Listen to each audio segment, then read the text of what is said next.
everybody. The Obsession Podcast. I'm Mike Stabben. And I'm Karl Bethke. Karl? Mike! It is now the best time of the year. It's go time, baby. It's time. It's time. It's October 27th. It is. Through the first part of November. F yeah. Dude. If you don't like this time of year, don't even know me. If you don't like this time of year, you're not a hunter. Yeah, get lost. Yeah. Nobody wants to talk to you anyway and listen to your made-up stories. That's made-up story. I'm a hunter and... No, you're not. I hate the end of October, the first week of November. Said no one ever. Ever. But that being said... This is go time, baby. We got Halloween. Man. Oh, God. We killed a lot of bucks on Halloween. A lot of bucks die on Halloween. Well, as you can see, it's overcast tonight. It's October 31st here in Wisconsin. I've been having quite a bit of luck rattling.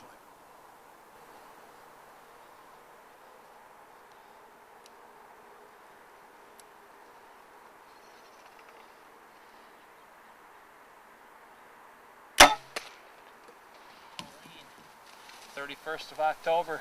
Monster on Halloween, That's baby. right, baby. Halloween's one of the best nights to hunt. And got the opportunity to take this deer he came That in being said... to Rattling. We got Halloween. And, Man, we killed a lot of bucks on Halloween. A lot of bucks die on Halloween. That's right, buddy. 27th through the 31st. Yeah, buddy. This is one of our favorite weeks. One of two. Actually, it's our favorite week, really. It is our favorite week. This is when everything comes out. We got the decoys, we got rattling, we got calling, we got aggressiveness, we got hard morning hunting. The majority of the day is now in the stand. That's a fact. Now, all day hunt. We're going to get this one done right away. We want to talk all day hunt, Mike. Let's get it out of the way. All day hunt. There is all day hunting. Not in the same stand. No. Never. And Not I mean, for us. never, ever, ever. No, ever. Because there's spots you should be in the morning, spots you can be midday, and spots you need to be in the evening. 1,000%. We talk about it all year long. It doesn't change when it gets to be this time of year. No, Sometimes even 3 stands. that's a fact. Depends really what we're seeing. If Yep. we can move, if the deer are still on their feet during the day. Our morning stands, and I'm going to put this out there too. All right, lay it out. You get in a morning stand, Yeah, buddy. how long are you going to stay in it? Depends, but usually the latest I'll stay is 10, 11 o'clock. That's right. Now getting out at 8 o'clock. No, Don't do it. never get out at 8 o'clock. Don't do it. We had a buddy got out once early. Damn, dude, it'll cost you. It will. Cost you a big one. It's only 170-inch deer. He wasn't that big. Wow. Was he? He was Anyway, stay in the stand. Yep. A lot of people, because a lot of times, though, really, though, this is true, not even ripping on him at all, but you get in there, and a lot of times it's quiet. Yeah. That early, it's quiet, you don't see nothing, you're like, oh, this kind of sucks. But a lot of times you just got to sit and just wait. Because I know here a lot. Yeah. I know here a lot for sure, like the bucks move late when it gets to be this time of year here, like later morning. Yeah, and no, it's the same at my place too, right? I mean, you and I've noticed that a lot at my place too, is, let's just say the cherry. Yep. The cherry is a great spot. I love the cherry. And you're not gonna, you don't see squat really early too much. Come 8 to 10 a.m., you got deer all over you, even up till 11. Yep. And then they've come by, you've shot one or whatever, or the action really slows down because they're passed into a deeper location. Yep. And it's the same here, 100%. This time of year, you're probably in mornings hunting a lot closer to your bedding areas. Yeah. Well, we're hunting, when we hunt that cherry, it is like hunting the ridge, the rut ridge here, Yeah. or the flyer here. We're Yep. on that ridge. So a lot of times, you might get in there in the dark, and it's Right. kind of you're listening to activity. Right. You can hear grunting and deer running around. You're like, yes, and they be cranking. Right. And then it's light and it's dead. Yeah. You're like, but wait, Yeah, there's more. that's a fact. That's a fact. Yeah, never doubt yourself. Yeah. There is more. So yeah, get your time, sit in there, and get out of there at some point there in that late morning. The one thing I'm going to add too, yeah, late morning, 10:30, 11 o'clock for sure. And you, at that point, you're going to choose, and depending on the time of year, what the weather's doing, you're going to choose either to go to a midday stand, which is really tight on bedding, Or you're gonna just leave, eat lunch, whatever, do your thing, come back early afternoon, 2 p.m. You're right back in early. Yep. And we've killed a lot of deer doing that. A lot of deer doing And that. this is when now we start to decoy. Yeah, You know, them deer, you know, this week, they should have already started getting aggressive around that 25th, 26th, usually. But you know, you get that 27th, 28th, 29th, 30th, 31st. You know, that's when I love to hunt them. That's when you love to hunt them. Yeah, 100%. You know, aggressive deer. The bigger deer are aggressive, not so much looking to breed yet as to establish dominance. yeah, aggression towards each other. Yeah. This is when the rattling really works. This is when the calling, when you see a deer calling, and even right now, blind calling works. Yep. We've brought In in the a right lot spots. of, yeah, in the right spots. I suppose we should talk about those right spots, because Yeah. that's what the next question will be. What's the right spot if you're blind calling? Because So, you'll see a lot of other podcasts and shows out there, and they're like, don't blind call, don't do this, Right. which I disagree with if you're in the right spot. well, And we talk about it a lot, what the right spots are. yeah, so here's what we think is the right spot. Basically, think of it as a huge game of hide and seek.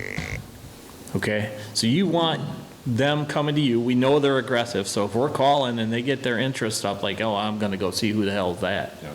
you know? You wanna be in a fairly tight spot. Somewhere where they have to come in Yep. to see. And you don't always, you can blind call without a decoy. We like blind calling with a decoy, but you can blind call in the right spots without a decoy. Well, we mainly blind call without a decoy. 100%, yeah. And the reason we're doing that is because it is so tight, we're at the advantage, that they have to physically, because they want to see at that point. That presents you a shot. Yeah, and they're not, the other aspect of blind calling is you don't want them to have the ability to get downwind on you. Right. You know, so we're blind calling against a cliff area, or we're blind calling against a wet swamp or a pond area, a wet area, where we know we don't get a lot of deer traffic. That's when we're blind calling. Yeah. You don't go into the middle of an oak range and start blind calling. It's not gonna work. That's, no. That's the blind calling aspect of it for us. Yep, that's how we do it. We've been very, very productive with it. Yeah. I love the decoying this time of this week. Yeah, and we should talk about when we decoy. I only decoy in the afternoons. Yeah, me too. I don't decoy in the mornings. I have tried it before. I'm not very productive with morning I've never had decoying. any luck with it. I've always been more productive in the afternoons. I think the morning decoying would be okay if you're in more of an open space, which, you know, if you're hunting field edges or tree lines between field edges that you know deer transition on, then I think morning would be fair. Depend on your property, for sure. Yeah, What we hunt, no, doesn't seem to work for us a lot. no, All the bucks I've killed over decoys have been evening. Every one of them. I've never killed one of them over one in the morning. me also. That's true. So the decoys are huge. We love decoy hunting. Big things with the decoys. Yeah. So don't position the buck decoy how a buck wouldn't stand in the wind. You know, the bucks aren't going to stand, especially if I've seen people that do it with two, have the doe, have the buck, which is great. That's fine. Don't position the buck out of position. Right. It's not going to stand there with the wind at his back tending a doe. It's not going to happen. Nope. So get them with their nose into the wind, set them close to your stand. Like, I never set a decoy out past 20 yards on my stand. No, me either. Usually it's closer, honestly. Yeah, it's usually closer. It's 20 and in, always. And I know that spot wherever, because I decoy in the same places. Yes. We decoy in the same places, so you should know that spot. Usually those spots, I can only hunt them at that time anyway, and the decoy is always going to face into that way. Yeah. So the bucks are 99% of the time going to circle that deer and come around. So you want them to circle around them where they're going to present you a shot. Yep. I see a lot of decoys set up, and I see it on TV, I see it on their shows, and I have no idea why they're set up how they are. Because they don't get a shot presented. Looks neat, buck comes in, really cool, rams decoy, runs out, and get every shot. Yeah, 100%. You gotta, and, okay, so, and I agree with everything Mike said. The thing I'm gonna add to it is the doe aspect of it. When you have a doe decoy, again, a buck's gonna confront a doe decoy from behind. Yep. 100% of the time, he's not gonna come up head to head with that doe decoy. He is going to come up. Smell it. Yeah, he's checking her, That's is what what he's he's there doing. He's there to check her. Yeah. So at that point, you have to set that doe decoy up so you have that quartering away shot or broadside shot of that buck entering that position from behind. You know, and so like Mike said, set your decoys up correctly. And if I'm using both, and I'll set the doe decoy like that, but I'll turn the buck decoy to give me that head on, so he has to circle around where he can smell that doe decoy in his own mind, Yep. but be head to head with that buck. Yep. And that is the perfect setup if you're using both. I mean, a decoy is a perfect chance to put him where you want him. Yeah, that's all you're That's doing. what That's you're what it's doing. about. And nobody cares about the decoy. No, Put the decoy in position to where you want that buck to be, because that's almost always where they're gonna come. If they're going to come to it, they are going to come to it how you want them to, if Yep. you set it right. Yep. It really is that simple. Yeah. If they come out and they see decoy and they don't want nothing to do with it, then they want nothing to do with it. Oh, yeah. It is what it is. and the other thing I'm gonna add about decoys here, not 100%. There's bucks, and I mean big bucks, that'll walk out, see a decoy, be like, Nope. nope. Yep. You can call to them, you can grunt to them. Don't be aggressive with your calls. Let them. Let them come. Yeah, if you're calling and you're in a field with a decoy, and you see the animal come out and you call to them and they turn, they look, they see that decoy and they even make any inkling of coming over there, don't call again. Stop. No, because then he's gonna sound locate you. Less is more. Yeah, less is more. 100%. And a lot of times too, we've seen it, they come out, maybe they look like they're not interested and they leave. Oh yeah, Stop and pay attention, they'll circle because around. he might be going all the way around you. Yep, You know, it doesn't necessarily mean he's gonna leave. yep. And I'll throw one other thing in with the decoy, because I've had to tell myself this, like I've been out and, because normally we're decoying in the food. That's where we like to decoy. And you got does come out and the does don't like it, and the does leave. You're like, we have just shit what the does do. Yeah, You're not there to kill a doe. no, So if the does don't like it, who cares? Who cares? that's a fact. And I've waited, I've had does come out and blow off a decoy, Oh, yeah. don't like it, and I have killed a buck that night Oh, yeah. with a decoy. So Well, those- here's what the does do. Those one does, was back on our lease. Those Oh, yeah, does way came back. out, they were back there, they were out there for an hour and a half with that decoy, and they didn't really like it. They were in and out, whatever, and finally they're like, I don't think so. And it was 15 minutes later, that buck came out, you killed him. Yeah, he came on a line to it, All right. you know, so it's, The other aspect of that, so when we're talking about decoying at this point in this time of year, we also talk about rattling. So we will blind rattle. again, Yeah. same way you said with the call. Tight areas, you know, we're making them look for us. The reason you're in tight areas puts you at the advantage, and they're using their eyes, which is a weakness for them. Sounds weird, but it's true. Their eyes are a weakness, their nose is their How far did major, that deer go on that and shot? their That's gotta ears be are 400 intermediate yards. usage. Honest to God, in a big circle. And think of them as radar or whatever towards you. And honestly, if the nose gets involved, 8 times out of 10, they're gonna win. It's a good buck. Don't care what you do with it, with your points. scent control, all of that. If they get downwind of you on a mature deer, you're not winning that one. But the idea is to set up, like we said before, in a location where they can't get downwind of you. So, or if you know they're transitioning or their movement is in, you keep it in front of you, and that they won't come downwind where they'll aggressively come in, like the edge of a bedding area or something like that. You can hit that early transition zone and rattle, and an aggressive buck will come in. You'll also have bucks that won't deal with rattling. You know, I've seen big mature bucks, 100, 150, 200 yards out, rattled, they turn, look, and boom, tuck that tail, and off they go. He's shyer than some. I bleeded at a big buck that stuck off before. Yeah, well, how many brawler bucks have we killed with rattling? Or grunting at them, getting them pissed off. A lot. So my favorite deer. Oh, yeah. Yeah, they're the coolest thing when they come in. Nothing better. Well, Freak. I killed him here. Yeah, he had one up. He was pissed. Oh, yeah. He busted trees. Yeah. When we filmed all that coming He to was us. mad. Sidestepped, walked up Yep. 12 yards, and he took it. Goodbye. Took it. Thanks for coming. Yeah. So that's that part of it. Now, this time of year, you're going to also see the bucks still hitting scrapes quite a bit. They're looking for love. And the does will be hitting the scrapes heavy. You'll see does hitting every scrape you have. So they'll be putting down scent. They'll be the ones peeing in the scrapes. Don't get me wrong. The bucks will also pee in the scrapes. And that's if they get a little jacked up in that location. Now, are they cruising the scrape lines? Yeah, this time of year they're going to. So our scrape line's really good to hunt on, Mike. What are your thoughts on that?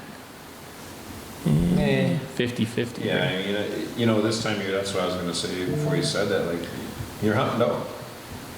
Yeah, 100%. You're hunting doe right now. You know? Doe locations. So where the does are is where you're going to be. That's where the bucks are going to be checking. Whether they're aggressive and pissed off, or there's some that are already looking.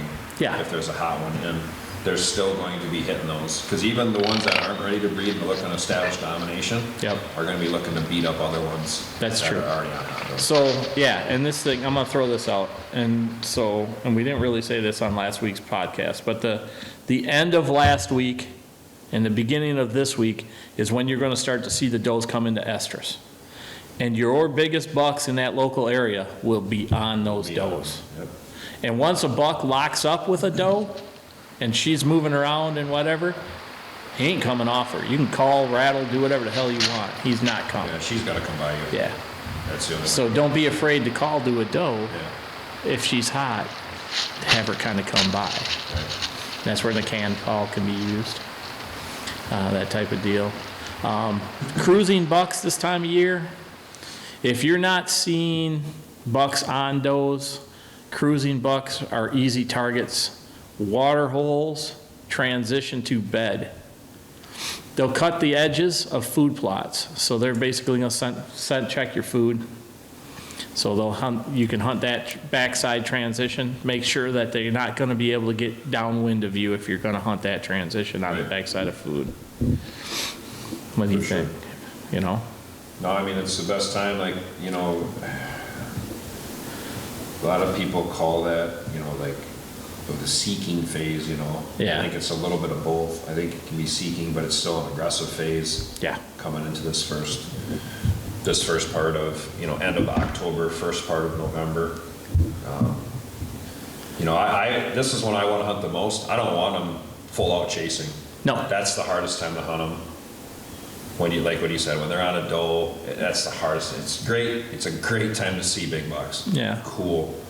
I don't want to see them running around. Well, I want to see one dead. Yeah, I mean, 2 years ago when you were hunting the cherry, Yeah. I mean, how many big bucks did you see that day? A out ton, of yeah, a ton. and they were all over you, but they never came close. No, nothing. They were just chasing, just full on, locked in, chasing does. Yeah, Nothing else. yeah, No, and that's why that stands there. It's just Yeah. it didn't work out. I would much rather have just an aggressive buck looking for a fight. 100%. That's my favorite, you know. Yeah. And the only chance you got is if all of a sudden if she gets bred, or if some of the subordinate deer decide they're not going to chase anymore and they start looking again. Yeah. So, I mean, that pretty much covers this week, don't you think? Yeah, buddy. Yeah, buddy. We appreciate each and every one of you guys. If you get a chance, leave us your comments right down here in the bottom. We appreciate listening to what you guys have to say. If you guys are successful, send us the pics. We'll be posting them up. We want to hear what everybody Blue does. color bucks. Yeah, buddy. Get on there. Join it up. Talk about it. Do it. What do we do? On there, we show everybody. Everyday people, men, women, kids out there harvesting deer, does, bucks, giants, smaller bucks. We don't care. Out west animals, exotics. Whatever. I don't care. We love it all. Yeah, be happy. That's right. Everybody be happy. Everybody love everybody. It's hunting season. It's the best time of year. It's better than Christmas. It is. We appreciate each and every one of you. Yeah, buddy.